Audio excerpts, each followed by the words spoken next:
The day my fiancé got engaged to the true heiress, I wanted to drive my car straight into the ceremony, to die with them. But just as that insane thought consumed me, my phone started ringing relentlessly. I answered. It was the hospital. "Mrs. Sarah, you're pregnant?"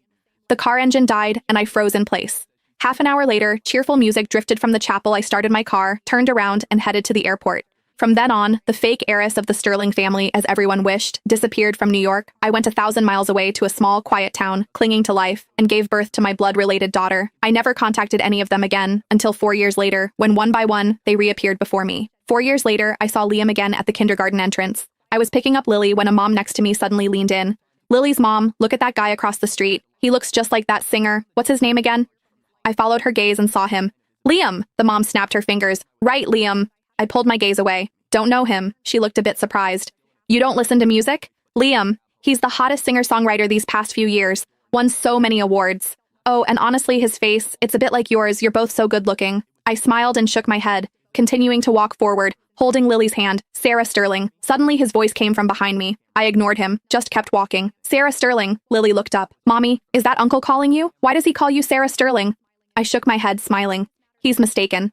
But as we reached the parking lot, just as I was about to open the car door, someone suddenly grabbed my arm. I turned around, and it was a breathless Liam. "Sarah, you're actually alive?" His words were as sharp and venomous as ever. Perhaps he'd run too fast. His eyes were faintly red around the edges. I dropped Lily off at the neighbor's house.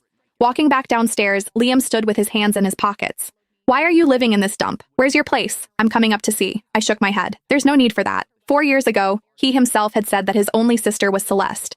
He'd also said that calling someone like me a sibling only disgusted him. When I was expelled from the Sterling family, abandoned by Julian Blackwood, and had nowhere to go, I even thought of finding him, my biological brother. One snowy night, I stood outside his company building all night, nearly frozen solid. But in the end, all I got was him saying his biggest wish was that I had never been his sister. If you hadn't been born, Celeste wouldn't have been swapped, and wouldn't have suffered so much.